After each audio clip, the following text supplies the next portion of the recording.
For my birthday, my parents sent me a gift box. My husband...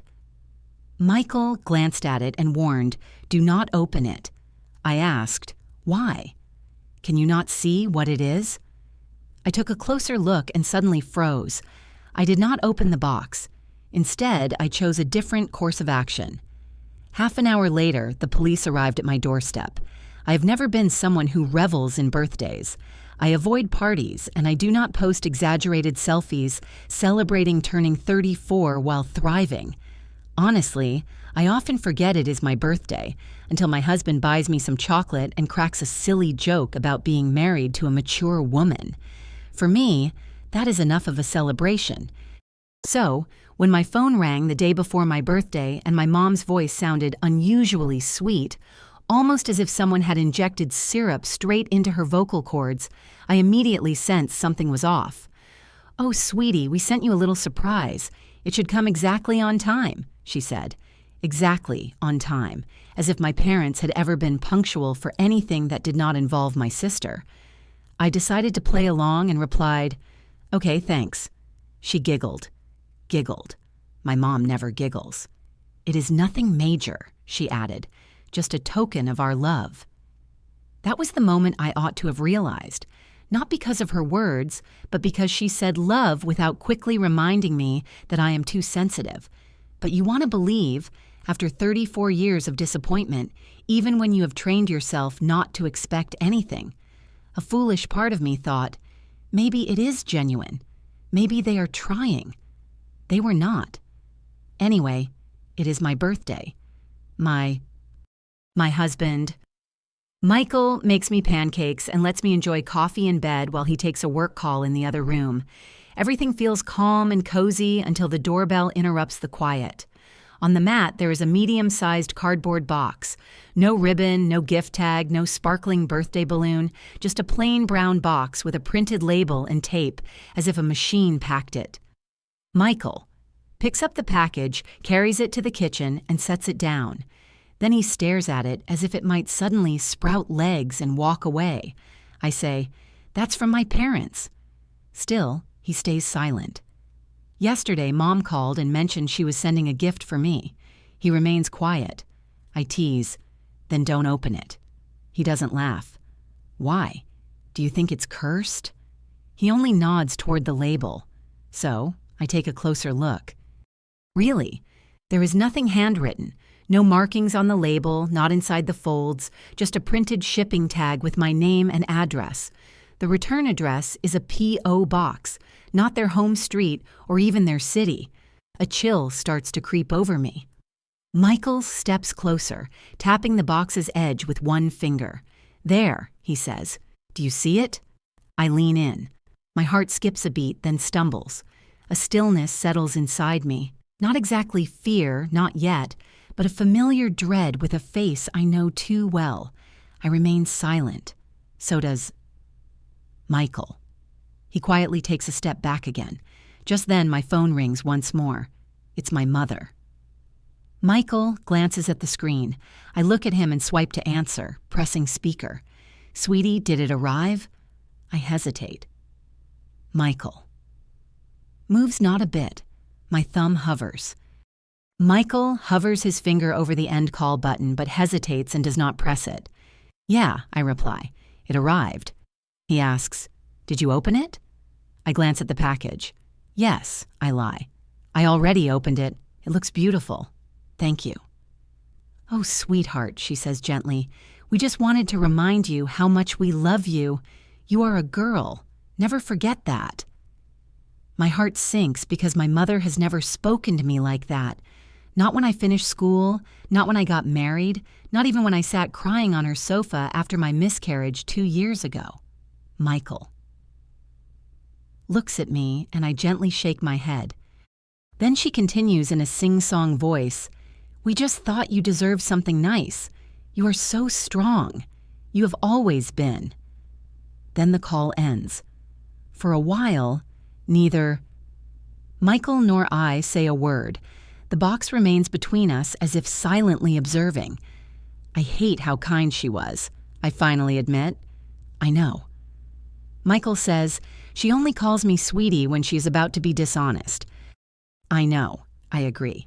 And they never send gifts, not even at Christmas. Remember when they gave my sister a Peloton and gave me a scented candle from a gas station? Michael laughs. I am pretty sure the candle was used, maybe even expired. We stand there a bit longer. I want to throw the box out the window, yet also burn it, which feels inconsistent, but so does my family. Eventually, I sit down. Michael goes to make tea. The box stays on the counter untouched. We do not open it again. It just occupies space, saying nothing and everything all at once. After half an hour, a knock sounds at the door. It is not a neighbor. This is not about Amazon. It is about a uniform. Are you Davis? I nod in response. We have received information regarding a package delivered to this location. Would you allow us to enter and ask some questions? That is where I will pause for the moment because the box remains there, along with everything that came inside it. To truly understand how we ended up here, you must know about my life, or at least understand. Olivia. Olivia is my younger sister, younger by 3 years, but emotionally much lighter by what feels like 1,000 pounds.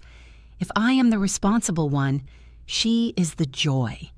If I am the person who recalls everyone's birthdays, Olivia is the one overwhelmed by such expectations right now. She was always the cherished one, not in an outstanding or overachieving way, but more in a way that made everyone careful not to upset her. She cried often, and that became her strength. I did not cry as easily, and that was my first mistake. I believe I was about 8 years old the first time I accepted blame for something I did not cause. We had this terrible dark green ceramic vase in the hallway, probably worth about $12 but regarded as the family's most prized possession. One day it shattered with a loud crash and a huge mess. Olivia stood nearby with her lip trembling like a cartoon character. I remember entering the hallway and instinctively knowing what was about to happen, when our mother appeared and started shouting, "Olivia!" Immediately accused me. It happened suddenly, without warning or even looking at me, pure betrayal. I had not touched that useless vase. I hadn't even walked past it yet, but I stayed silent because I was older, because she was crying, because I already knew how this story would end. Mom looked at me like I was a broken puzzle she couldn't fix and said, "Well, you are the older sister. You should have been watching her." I was sent to my room. Olivia got a popsicle, and that was the end of it. Another time, when I was about 12. Olivia borrowed my favorite sweater, wore it to school, got paint all over it during some art class project, and then blamed me for not telling her it was special. Mom just nodded as if that explained everything and said, "Why didn't you hide it better?" Alex, you know she's still learning her limits. That sweater was a gift from my grandmother. Olivia never said sorry. She claimed I was overreacting, cried again, got ice cream, and I learned once more that truth does not bring comfort, but tears do. By the time we became adults, we were less like actual sisters and more like two individuals who happened to grow up in the same house, doing our best to keep the peace whenever our parents were around. Olivia did not go to college. Instead, she completed a yoga instructor certification, sold essential oils for 3 months, created a spiritual art Instagram that was mostly just reposted Etsy images and selfies with coffee mugs on beaches. Somehow, none of her efforts ever truly failed. They just gradually transformed. That's what my parents said. She's finding her path. She has such a creative spirit. Not everyone fits the same standard. Alex. Which is funny because I never wanted Olivia to conform to expectations. I simply wanted her to repay the $600 she borrowed to start her unsuccessful bath bomb venture. Yet I kept that to myself. I observed from a cautious emotional distance as she stumbled forward, with my parents applauding her attempts in the background. Roughly a year ago, my mother called me, suggesting we have lunch together. Surprised, I asked if it would be just the two of us. She made it sound like a special occasion, something I should appreciate. We met at a farm-to-table restaurant she often claimed to adore, though she secretly considered it overpriced. Olivia was already there, sipping a kale smoothie and resembling an amateur lifestyle influencer. Their demeanor was overly friendly, almost unnatural. We engaged in small talk until Olivia brought up a request. She asked, "Could I use your name and address for a business account? It is for a small art project I am working on. It is not suspicious, it is just easier because I am between leases, and you are so stable." The term stable always implied the same thing to me: dull, predictable, and easy to assign blame to. My mother quickly added, "We thought it made sense since you handle paperwork well and it is only temporary." I did not get upset or hesitate much. I simply responded firmly but calmly that I could not agree. Olivia blinked in surprise but forced a too quick smile, saying, "Well, that is fine." The lunch ended sooner than expected. Afterward, the warmth faded gradually into a cooler, more distant interaction. The invitation for Christmas was forgotten. My father sent indirect messages signaling the shift. A confrontational message about withdrawing support from family projects caught my attention. Olivia unfollowed me on Instagram, which I didn't realize until a friend brought it up. I convinced myself it did not bother me, but deep down it did. Part of me hoped they would reconnect, honor the boundary, and understand that refusing help did not make me the antagonist. Instead, they simply moved forward without involving me, and honestly, that was all right. Silence is preferable to turmoil, and I have created a calm existence. A quiet home, a caring husband, no yelling, no orchestrated tears, no shattered vases cluttering the hallway. However, when a package appeared on my doorstep on my birthday, something inside recognized it was no coincidence. Their action was not out of kindness, but calculated. Michael tapped the package's edge and asked, "Do you see it?" I leaned in, my pulse faltering. It was not just the label. Every element, the typeface, the plastic sheath, the barcode placement, revealed details I only recognized from previous close encounters. A year earlier, Michael and I had dropped by Olivia's apartment to return some dishes. She was knee-deep in packing peanuts, jokingly calling it inventory. Her hallway resembled a storage facility filled with boxes. The feel was identical, sharing the same emblem, finish, and scent reminiscent of varnish and melting adhesive. She laughed when I lifted one to inspect it and urged me to set it down.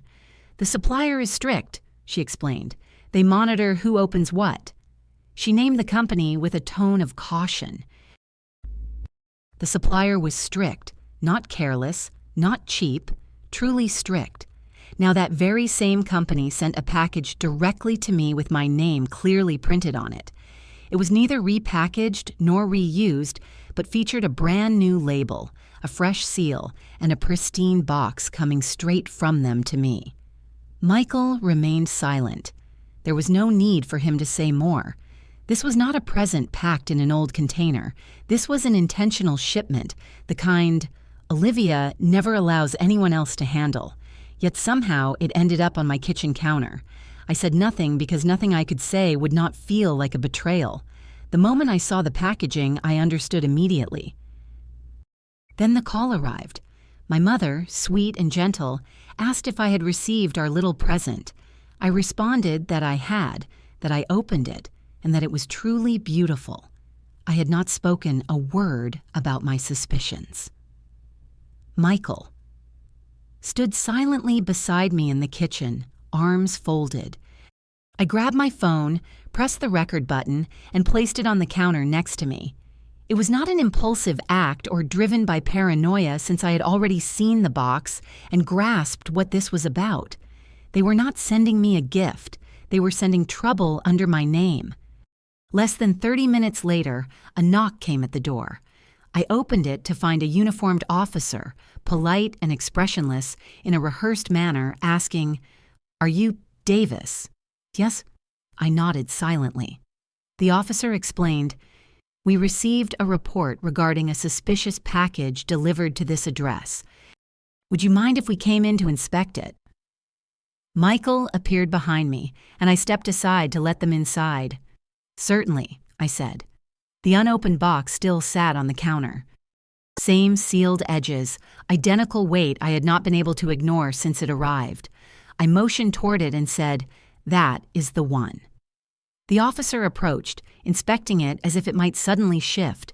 His colleague remained just behind, eyes roaming the kitchen as though we might be hiding a warehouse beneath the table. "Is this addressed to you?" he asked. "Yes, a birthday gift from my parents." "Have you opened it?" "No." He gave a brief nod. "Would you mind if we opened it?" "Go ahead." Their procedure was precise. Gloves, box cutters, all following strict rules. The flap lifted with a dry crackle. Inside, bubble wrap, decorative items, the kind people overspend on when trying to appear sophisticated, a few small figurines, a certificate verifying authenticity, and of course, a shipping label bearing my name. One officer scanned a QR code on the base of one piece. He glanced at his partner, and they exchanged a glance I could not quite decipher. "Do you know what these are?" the first officer asked. "I mean, they seem like art, sort of," I replied. "Do you know their origin?" I shook my head. "I told you my parents sent them as a present." "Do you have proof?" I grabbed my phone and played a recording. My mother's voice sounded clear yet hollow. "Did you receive our little gift? We just wanted to show how much we love you. You are our girl." I stopped it right there. It was enough. The officer nodded. "We are going to take this with us. You are not being accused of anything at this time, but this shipment..." The evidence corresponds with items in an ongoing investigation. I forced a tight smile and said, "No problem." They packed everything back carefully as if it were hazardous material, thanked me once more, and then exited through the front door with Michael following behind. I took a seat at the kitchen table. My coffee still remained warm. That somehow felt insulting, as if the universe was trying to insist everything was ordinary. 3 hours later, my phone rang again. I ignored the caller ID because I already knew who it was and answered immediately. My mother's voice was no longer gentle. She asked, "How could you?" I stayed silent. She continued, "You told the police it was Olivia's." I told them who sent the package. I said it was you. "Do you understand what this means for her?" I replied, "Yes, I do." She accused me. "You could have kept quiet. You could have said it was a mistake. Instead, you called me, confirmed the package arrived, and then betrayed me." I explained, "We had no choice." She shot back, "There is always a choice. If they had found the items at your place, it would have stopped there. Quiet, controlled. No one else would have been harmed. So you sent stolen goods to my home using my name, hoping I would be careless enough to open them." Silence followed. Then my father's voice entered, calm and deliberate. He said, "We believed they would confiscate the items and leave it at that. We never expected they would trace it back this far." I pushed back, "But you thought they would trace it to me." He answered, "Alex, you're stronger. You always have been stronger. He used my name. He made use of my home. Olivia is not capable of handling this. I am. You do not have children. You would recover quickly." That was the reason. That reason never changed. My mother always said I was the cold one. "And now just look at what you have done," she told me. I didn't reply and ended the call. Michael returned to the room, carrying a cup of tea in each hand. He placed one in front of me without asking any questions. I stared at the counter. The spot where the box had been left felt like a fresh wound. "They actually expected me to open it," I said. Michael took a seat opposite me. "They really did," he answered. That was the entire conversation. About 1 week after the police had taken the box, the detective called me again. I was halfway through eating my cereal. Michael had just left for work. The sunlight streamed through the window in that warm, comforting way that makes you feel like things might start to get better. Then my phone lit up with an unknown number. Of course. Alex. "Do you have a few minutes?" the caller asked. "For what?" I wondered. "Why not set it all on fire before breakfast?" The detective continued. "We need to verify something. Your name appears on several papers connected to the business your sister ran. Have you ever registered a company in your name?" I said no. "Have you ever been listed as a co-owner or manager for any business involved in art sales, resale platforms, or international supply chains?" I laughed. I once tried selling a bookshelf on Facebook Marketplace. That was the extent of my business experience. He did not laugh at all, not even a pity laugh. "There is a digital signature linked to your name and an email tied to a business account that has since been suspended," I guessed. "Alex73@catchyartmail.com. It ends with .designs. "Absolutely, it does. Could you please check the digital signature?" He forwarded it to me. It took approximately 3 seconds to verify what I already suspected. It was not mine. Well, the name was mine, certainly, but not the handwriting. It looked like someone attempted to copy it after glimpsing the back of a birthday card once. "Is this your signature?" Number. "Have you seen this email before?" Number. "Could your sister or parents have accessed any of your old documents?" I hesitated. "Yes, several years ago, tax papers and ID copies. I used to trust them." That was the last time I said that aloud, in the past tense, no less. He explained what they had discovered or attempted to do. My mind caught only fragments. A business license registered under my name, my former address listed as the official return point, a digital trail leading back to Olivia's. Devices, supplier agreements, payment links, and a completely fake email account impersonating me. "Technically, you have been named a silent partner for over a year," he said. I wanted to respond with something witty or sharp, but I only managed, "Of course I have." He asked if I was willing to provide a written statement confirming that I never gave authorization for any of it. I agreed and sent it that very afternoon. I even attached a sample of my real signature for comparison, just in case anyone needed help identifying the fraud. He thanked me for cooperating and mentioned they would contact me again if further questions arose. That was all. He did not reveal what would come next. He never mentioned Olivia's name again. There was no talk of charges, no assurances about justice. He simply expressed his gratitude and ended the call. Honestly, that felt more sincere than anything I had heard in a long time. After that, silence took over. For quite some time, there were no phone calls, no inquiries, only stillness, as if the world had paused to process. I guessed that either things were unfolding out of sight or nothing was happening at all. Both possibilities were equally unsettling. Suddenly, everything escalated all at once. Olivia faced accusations including wire fraud, identity theft, business fraud, violations in import and export regulations, plus the added fictional charge of being the most demanding sibling in the world. Okay, I made that last part up in my mind.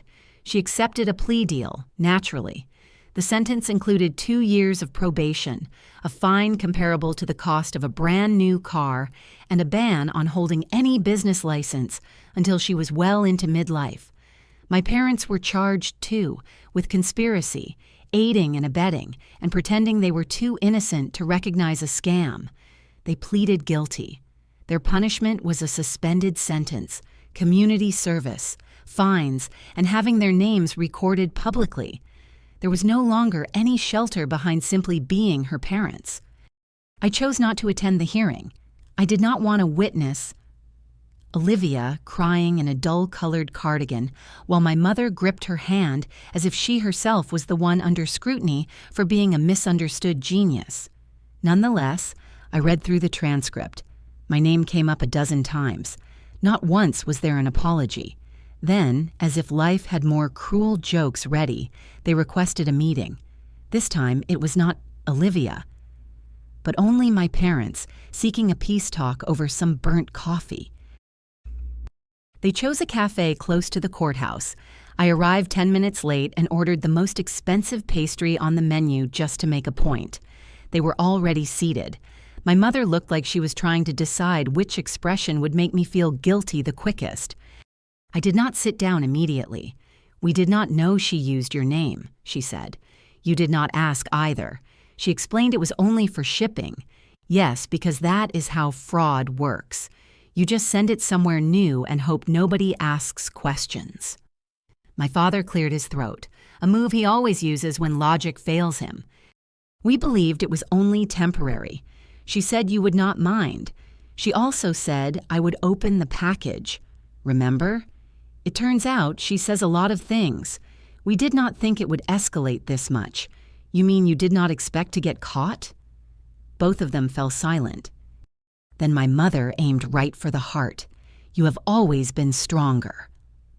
"Alex, you do not have children. You do not have anyone counting on you. We thought you would manage to recover." And there it was, the excuse, polished and rehearsed, as if they had repeated it to one another many times before. "You sacrificed me," I said, "because no one else depends on me. Because you decided my life would be easier to lose. That is not what we meant. No, that is exactly what you meant. I was no longer angry, just finished." I got up. My coffee was still half full. "I did not take it with me. I hope you both enjoy your community service," I said.